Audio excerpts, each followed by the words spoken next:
breathing as therapy for body and mind health. So let's begin. Before I started to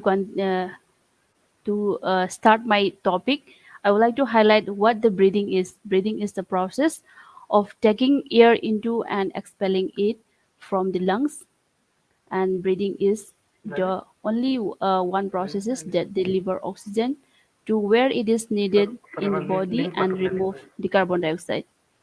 Then regarding the respiration, respiration is the act or the process of breathing, and it is the lungs and respiratory system allow us to breathe. They bring oxygen into our bodies, called inspiration or the inhalation, and send carbon dioxide out, and it is called expiration or the exhalation. This exchange of oxygen and carbon dioxide is called the respiration. And here is some organs which involve in the breathing. First one is nose, second one trachea, third one lungs, and the fourth one the diaphragm. And first, the nose is the beginning process for the respiratory tract, and the function of nose is to warm, then moisture, filter the fine particles. Next, the trachea. Trachea is a tube-like structure, and the function of trachea is responsible for transporting air for respiration from the larynx to the bronchi. Next, towards the diaphragm. It is a seat of internal skeletal muscles, and it separates the thoracic cavity containing heart and lungs from the abdominal cavity. Next, lungs. The lungs are a pair of spongy air-filled organs located on either side of the chest, that is the thorax. And this is the picture for the respiratory system. First, the air comes from the nose, then towards the larynx, then trachea, bronchi, then bronchioles, then lungs, and this is how the breathing process is started from the nose. Then, as we inhale air into our nose, and it travels down the back of the throat and into the windpipe or the trachea. Trachea then divides into air passages called the bronchial tubes. Then bronchial tubes pass through the lungs. They divided into smaller air sac, air passes called the bronchioles or the bronchial tree. The bronchioles end in the tiny balloon-like air sac called the alveoli.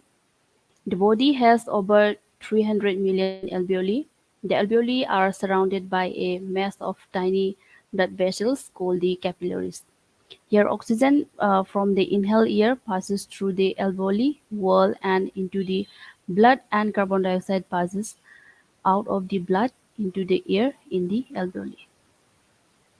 And here is how the breathing is related to our body and mind health.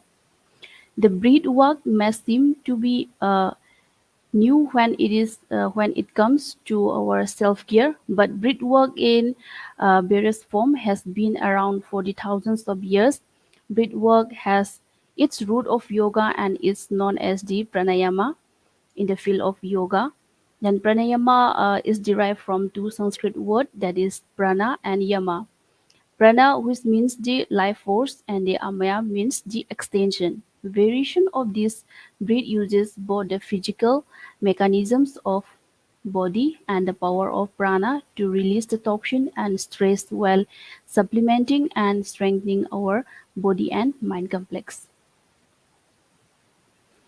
Next, breathing is the primary vehicle for assessing the prana subtle life energy present in the air we breathe. Prana is a Sanskrit term which is responsible for how we think and feel. Even health condition can be linked to a lack of prana. This is how the importance of our breath is. The breath is the bridge between the body and our mind. We feel physically and mentally affects how we breathe. If we are anxious, our breath is shallow and more rapid, and If we are relaxed, our breath is elongated and soft. And amazingly, the reverse is also true. How we breathe can affect our emotion and our overall health. And this slide is okay, for how the ठीक है सना जी, sir. यहाँ पे trial complete होती है, आपने बहुत अच्छा किया। Thank you, sir. हाँ, ओके।